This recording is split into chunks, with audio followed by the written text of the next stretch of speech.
This was Tesla's former director of autopilot testified. Well, everybody's former now.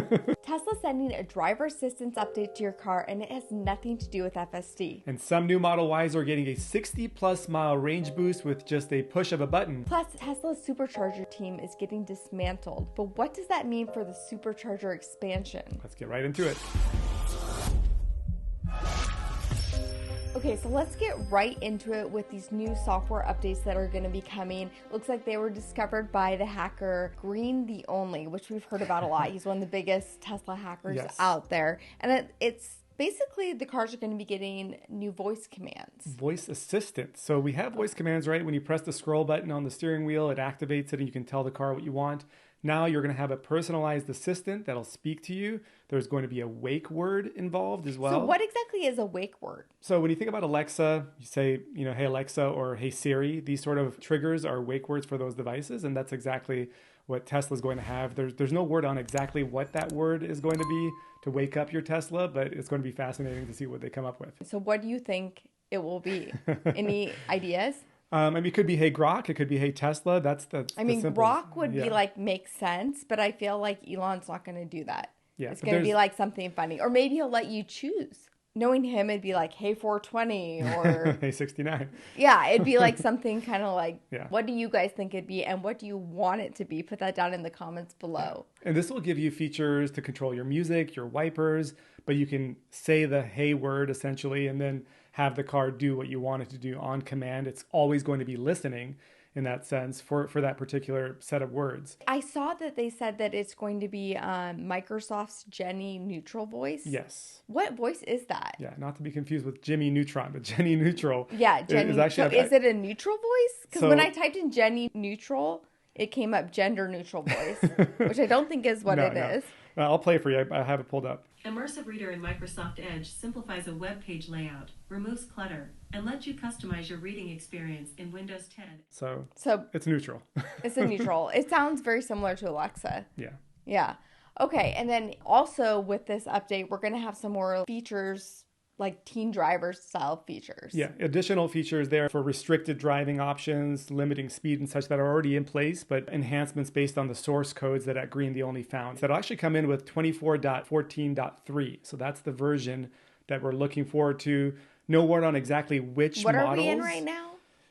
Couple steps below that, maybe 24.14.2 or 1. I don't even know. Yeah, I don't know at this point. Some people get super into it, and I'm like, I don't know. We just get them when we're sleepy, and I don't even think about it, really. Unless it's like one of these big ones that I'm waiting for, and then I check. I also read that the voice assistant is already out in China in some of the vehicles over there. And it won't go to every single Tesla because some of the older Teslas are not able to get these kind of updates. The hardware is not on board yet. They haven't been clear on exactly which models. I'd imagine the most recent last few years, say 3 or 4 years, get this.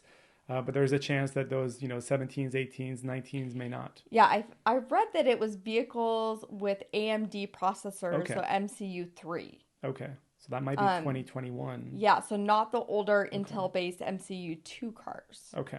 At least that's how it is in China. So I'm assuming it'd be the same here. Yeah, and there's additional features too. Amazon Music playback support is there now. New track mode windows are included. The source code also shows the 2 new wheel options called wishbone wheel options, which kind of looks like they're available in 19 and 20-inch wheels. Lots of new stuff. I feel like they're slowly rolling out some kind of update right now for the Model Y, maybe Project Juniper. We're seeing these kind of updates, new wheels, and then we're seeing new paint colors. Yeah, that does bring up an interesting point with Project Juniper because Tesla made it pretty clear that they're not going to be introducing that this year and it's going to be sometime next year. So the Osborne effect kind of becomes an issue, right? Of people trying to hold off, wait for that next Model Y. It's their best-selling car. We know sales have already kind of tapered a little bit so far this year. So are people holding off for this new version? I would personally, if I was in the market for a Model Y. I would hold off because, one, I want the new paint color, which I guess is coming here now. Yeah. The Quicksilver. I absolutely love that. But I feel like Tesla is trying to kind of manage the Osborne effect, like you said, and kind of doing like a slow release with this update, some of these things like the new wheels that will be coming, and they're not going to like release all the new features all at once. It's going to be like did you see what they did with the rear-wheel drive Model Y? Yes, range upgrade. a range upgrade. Yeah. And it looks like the older, or the Teslas that are here now, the Model Ys that are here now, can get it because the range was just software locked. So you can pay a little bit more and get it as well. Yeah, Elon made it sound like it was the most recent deliveries that purchased a rear-wheel drive 260-mile range Model Y. By the way, that Model Y no longer is going to be available in the configurator. So you're now going to be able to get a 320-mile range Model Y rear-wheel drive. So that's a 60-mile range boost. And Elon basically said in the next couple of months, those most recent deliveries that got the 260-mile version can pay between $1,500 to $2,000 and bump the range up to about 320 miles. I like the way they're doing this, where the people that maybe just got their Model Ys have that option, because a lot of times you feel a little bit jaded when Tesla announces something new and you just took delivery and you're like, oh, had I just held out a little bit longer? Yeah. But this is like, okay. This is an interesting way. I mean, obviously Tesla has that ability with being such a software integrated vehicle. Not with every feature can you introduce it later on, but this is one they've kind of learned that they can transition it out and then retroactively give it back to those people who just missed it. This really makes me think about the Cybertruck with like the batteries being half empty, half full, however you want to look at them. Yeah. And like how many of their cars are just software locked with range. Yeah, I mean, Sandy Monroe talked about that being a crumple zone, additional added space. So, I mean, we don't know that for a fact. That's a good guess. But we'll see exactly what there is more. The range is definitely an area that I still have a hard time believing that range boost battery pack thing that takes up half of your bed is the right choice. It kind of excites me. I feel like whatever this Project Juniper could be our next car. I feel like our Model 3 will go to our kid that's 12 now and he'll be driving, and then we'll end up with a new Model Y for you or for me. And something I do want to mention here before we go too far is a 60-mile range boost for $1,500 to $2,000 is incredible bang for your buck. 6-7 years ago, for 30 or 40 miles, you'd have to pay $10,000, $12,000. So obviously we know the cost for the battery cells have dropped significantly, but it's mind-blowing to think how far it's come, because 60 miles would have been like a $30,000 upgrade just a few years back. All right, before we move on, one more update involving FSD. According to Elon, the steering wheel nag while you're on FSD is going to be removed starting in V12.4. Now, your Tesla does need to have the cabin camera that's used to detect your eyes if you're actually paying attention to the road. And this won't entirely be the end of the nag. For like if the camera can't confidently determine whether the driver is paying attention, like when you're wearing sunglasses or hats, but it's definitely a good start. That's true. Really good point. All right, so I want to move into talking about FSD and robotaxi and kind of what's going on with all that. I know that Elon has made some posts over on X about it recently. Some fascinating insights. You know, a lot of people think about FSD and they say, hey, you and I are giving Tesla all this free data. We're driving it on full self-driving, giving all this data back to Tesla to use for their neural network. Elon put out this post saying that actually 1 out of every 10,000 miles driven on FSD are useful for its training that it's using. He said this might actually come as a surprisingly low number to a lot of people, but FSD is no longer AI training compute constrained, and it's more related to driving circumstances. That's the most limiting factor. So it's not necessarily the driving that we're doing, it's the computer teaching itself based on the data it's fed. So it's not, do you understand? So it's kind of confusing when you think about it. It's like I have to read it twice to really like wrap my head around it. So I think up until this point, it was more about our driving, but now it's not. It's about the computer teaching itself. Yeah. Is that what it's saying? Yeah, exactly. He says basically interventions are becoming so rare when people are using FSD that it's the camera and video-based training that the car is learning from itself, essentially. The initial data may have come from some drivers and people driving it, but right now it's literally 1 out of every 10,000 miles driven. So think about going New York, Los Angeles, back to New York, back to Los Angeles, and to Arizona, and one of those miles that you would have driven on FSD would make a difference. Yeah, that's kind of opposite of the way I had thought it was. I think we had even talked about it on this podcast before, because I really thought one of the reasons they were pushing FSD and, you know, lowering the costs and giving everyone these trials had to do with the fact that they wanted more of us driving to help teach it. You thought we were doing all the hard work. They're like, I'm like, we should be the ones getting paid to be the beta. But speaking of which, they dropped beta. Yes. It's no longer beta. It's now supervised. Yeah, it's been like that for a little while. But yeah, the verbiage, the moniker quickly moved away from beta to now supervised. But there's a lot of misconception around it because, of course, Lidar was in there as well in the discussion of a lot of automakers wanting to use Lidar. Tesla saying vision is how we see and process, and vision is how we're going to be doing this. Well, Luminaire, I think, is this name of this company that came out and said Tesla was their biggest customer for purchasing Lidar in Q1 of 2024. Elon jumped on to say it's not what you think it is. We're not transitioning to Lidar. It's kind of like a misconception there because they purchased it more to validate the vision system and show that, hey, it's actually better. So it's not like they're going to continue to be purchasing Lidar anymore. You kind of see how some of these articles that pop up, and even images and sightings of Teslas out there with Lidar being tested, which I think there was one in Florida a couple of years back, and people thought, oh, Elon's given up on vision. See, the other OEMs are correct. But I will say one thing. I think that it's getting so good now that the government, everyone is starting to really pay attention to it. I know that the U.S. Justice Department is now like opening up a new probe into it. Like there's a lot going on. I find it fascinating that like the Justice Department now is putting a probe and opening it into FSD. It's like FSD wasn't really that good a couple years ago. Now everyone's like trying to go after it with lawsuits when it's actually closer. Well, than they're ever. like, wow, this is going to be the future. This is going to disrupt everything that we know. Reuters said that investigators are exploring whether Tesla committed wire fraud, which I think is an interesting word to use because this is not what I thought wire fraud was. They say that it involves deception of interstate communications by misleading consumers about its FSD systems. Well, you had me at Reuters because we know the articles that have come from that particular publication directed towards Tesla are always kind of extremely negative and often misleading as well. Essentially saying that Tesla promised FSD all these years and hasn't delivered on them, and people have paid for them. So we're digging deeper into it. But again, Tesla's finally gotten as close as they ever have. And some of the commenters I noticed, Kim, are saying that Tesla never claimed that full self-driving is something that you can go in the back seat, take a nap, and it'll do everything for you, while others are saying that's exactly what they kind of read the configuration page to mean, where you click on full self-driving and you pay a ton of money and you're expected to get some level of full self-driving. Which for a lot of years, it was little to none. So I'm kind of torn on this, to be completely honest with you. Like, I can see both sides here with this one. And for me, I feel like it should have been transferable until it was actually full self-driving, meaning that it's completely autonomous. Yeah. And up to that point, or even the point it's at now where they dropped the beta. Okay. It should have been transferable. Yeah. And we actually were both listening to the recent earnings call where someone directly asked Elon about that, about having this transferability come back because it's come and gone over the last couple of months. And he had a definitive, very on the nose no, we're not going to ever, he didn't say ever, but he said, no, we're not going to make it transferable. So, and I disagree with that. And hopefully, I mean, Elon doesn't follow me on X, so he can't unfollow me. But at the same time, I don't know, like people are saying that Tesla knew it wasn't as good as it was, and they were calling it full self-driving. There's even that lawsuit about the Apple employee that the was Apple in an accident. executive that was in an accident passed away in a Model X in California. I think it was 2018.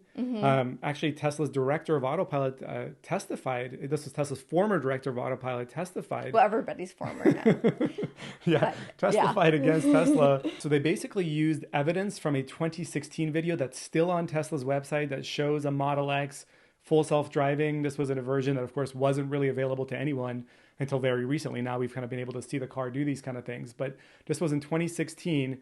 This former executive testified that that footage itself that Tesla had on its website way back then was actually staged, and Tesla could not by itself stop at those stop signs, accelerate out of green lights. Some of those things weren't really exactly what was being depicted in that video. So, and that was used in that lawsuit for the Apple engineer that passed away in his car accident. So a lot of these are being taken into consideration when it comes to this probe by the Justice Department about how much did Tesla really know all these years they've been taking people's money for FSD, that it wasn't as ready as it finally is now. Right.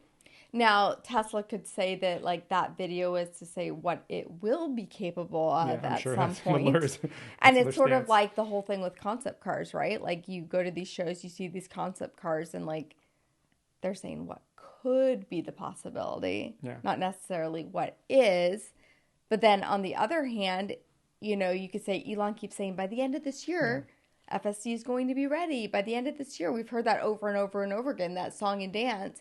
So there is that side to it of a lot of people feeling a little bit jaded. Like, I thought we'd have it by the end of the year. That's why I paid, XYZ because I thought it was coming. Yeah, one of the commenters made an interesting point in that if the Department of Justice actually has a current or a former Tesla employee that claims that Tesla had a way longer timeline, Elon and Tesla themselves knew it, this timeline before FSD is going to be ready. And of course, they were kind of pushing its around the corner nature for all this time. If they have someone that could testify that that was the case, then that definitely could validate. There was another comment that I read. If you read the mail to OpenAI, Elon knew exactly that FSD is nowhere near as close to release as he publicly claimed.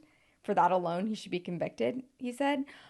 I haven't read that, and I don't really know what he is referring to, but I'm curious if you guys do, and if you could link it in the comments. I don't know. I don't know if that's true or not. I really hope not. Yeah. I hope that it wasn't something where he knew it wasn't close and he was just kept saying it. We know he's optimistic by nature, right? He's been optimistic on Mars timelines and all these different things. Some could say, I don't think that's misleading. That's just a nature of an extremely optimist and goal-driven person that is not afraid of taking risks and failing. And if everybody's brain worked like Elon, it probably would have been here, by his timeline. So that's the other thing to think about. Remember this. There was an update to autopilot. It made it super annoying. It was like about a year ago. I think it was like late last year, yeah. Yeah. And what happened was it constantly would like blink at you and flash at you. And it just made it really hard to drive autopilot because you're constantly having to like... Immediately after you turn it on, before you even had a chance to do something wrong, it was telling you you're doing something wrong. And they did this because there was a recall on autopilot saying it didn't do it enough. So what Tesla did was have the software update to fix this. But now NHTSA has reopened it up, the investigation, to see if that really was enough. Yeah, basically, this is just a query to see if that was an effective update that Tesla put in place. And as an owner who's been driving on autopilot since that's been put in place, it's effective to the point where it's annoying. Yeah. Does it make me pay more attention? Probably, because it drives me bonkers. And if anything, it makes me want to use it a little bit less than I would otherwise. I know. I will say, like, what I would prefer is to have, and I don't think it has this option, but I would like it to have like a seat vibration. Yeah. And then you push a button or something, or like, that would maybe they hardware. Can do it with the new voice commands. Like you're like paying attention as opposed to having to like jiggle the steering wheel or whatever. I don't know if I don't. You wouldn't like that? I wouldn't want to actively tell the car I'm doing my job, so leave me alone. You say whatever your like keyword is. 420. I'm paying attention. I don't know. What do you guys think about that? So I think the point to a lot of this stuff is that FSD is getting so good that everyone is kind of taking notice of it. And they're like, wow, robotaxi might actually happen now. So really what it boils down to is FSD is getting so good now. People are realizing that robotaxis are actually going to happen. Tesla's obviously set a date for them. China has now told Elon, we want to test them. And now we're seeing all the OEMs going, we don't want another Model Y moment. Yeah, we need to get our ducks in a row for us. What are we going to do? So we're seeing Chinese self-driving developer. This is Momenta. They're backed by GM. They just filed for IPO in the US. And then Hyundai are working with a startup called Attentive. And they've put almost $1 billion recently into their self-driving endeavors as well. So there's just so much on the line here. And in fact, Ioniq 5 did a robo-taxi type demo recently as well, where it passed a typical US driver's exam in this test. So they're all trying to even flex their muscles Waymo has broadened their reach of where they're going to be serving the area. So it's definitely like that next step of if you don't have some kind of driverless car or robo-taxi, you're going to be left in the dust. Yeah. Because we have to go into that, because obviously the future for them is going to be about this technology, right? Mm-hmm. We're seeing this FSD is robotaxi. That is what is important to them. And so they're kind of cutting the fat out right now. But I think what a lot of people are upset about or confused about, myself included, is the Supercharger team. Yeah. So Elon has said with these multiple layoffs we've seen in recent months, he's basically said that the recent rapid growth of the company and the duplication of jobs with multiple factories coming online, that's what's led to just having too many people on staff, which is why we're getting these 10%, 15%, 20% cuts that have happened so far this year. But now the supercharging team, which is the one team you would think would be protected. How is that the fat? Like, that's the team you think would be protected, right? Because we have now seen NACS adoption widespread. So we know superchargers are going to expand.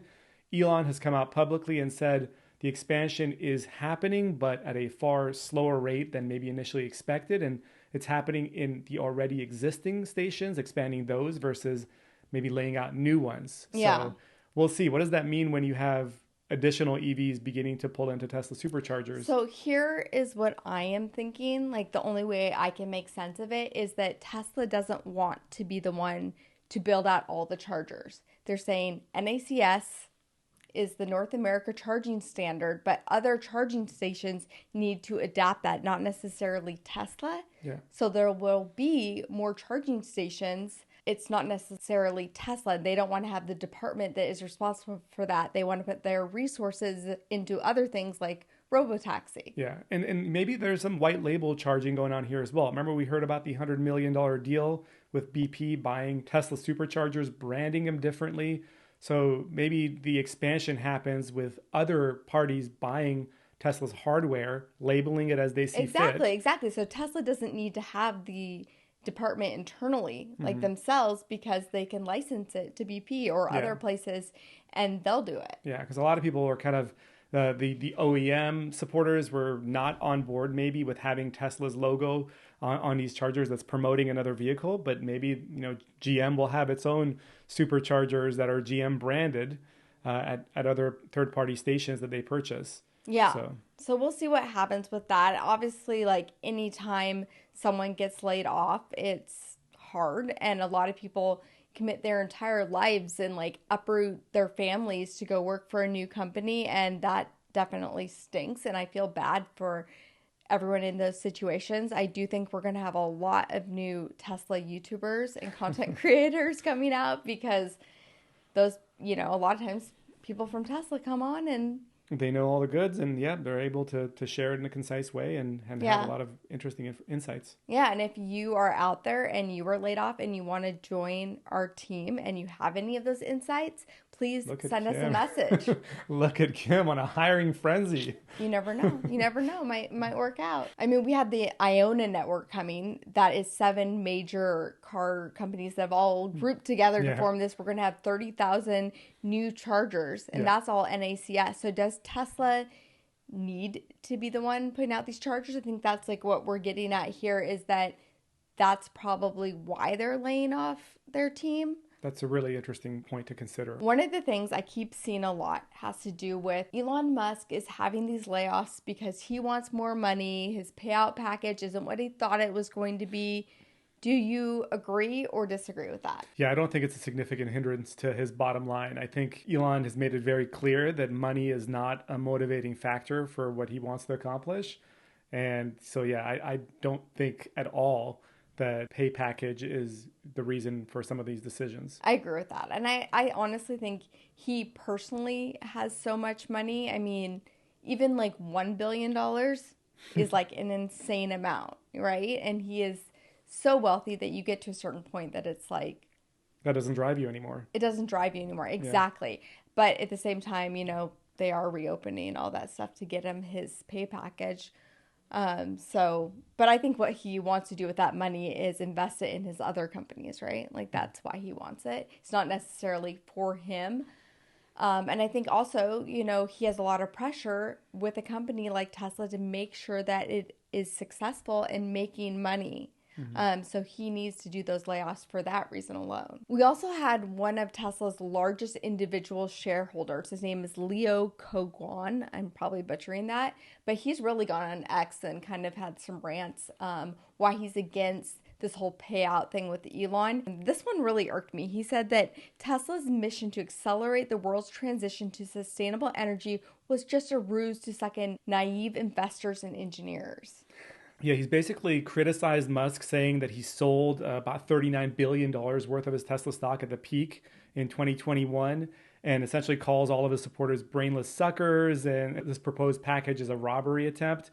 And again, I think that it has nothing really to do with the money's the money. But I think the main thing that Elon wants is the control of the company, and it's about kind of his fear of AI, right? Like, he doesn't want a Terminator type thing to happen, so he wants to have that control. Yeah. He wants to be the one in charge of it. Yeah. So it really is all about the humanity and all the... Yeah, I mean, that's if you're on that side of it, right? So, I mean, maybe we are the suckers that are falling for it, is what his perspective is, that whole vision of grandeur is not necessarily what Elon's... I mean, Elon did post on X, I'm going to pull this up. This is my concern regarding Tesla voting control. Money doesn't matter if powerful technology goes awry. He tweeted that or posted that on X. Yeah. So I think that unless he's like has split personalities and like everything he posts is not actually how he really feels. And he's, this is like a major, like, I don't know. But I don't think that's the case. I really don't, because he would crack somewhere during one of his interviews and we would see that side of him. On a positive note, Cybertruck, they've added some new things for it. Yes, now we've got a new tactical gray interior, kind of like a headline or a dash cover change, which had been previously just white. Now we've got the gray option, new wheel option introduced on the Cybertruck, 20-inch core wheels that kind of look a lot like what we saw with the previous design. But these ones have a new tire compound with improved efficiency as well. So with smaller wheels, you do get better range. Yes. And then with this new compound, it's more weather resistant. Yeah, all seasons, it is pretty interesting to see how quickly Tesla made this change, right? Because we had the sidewall being damaged with the previous design.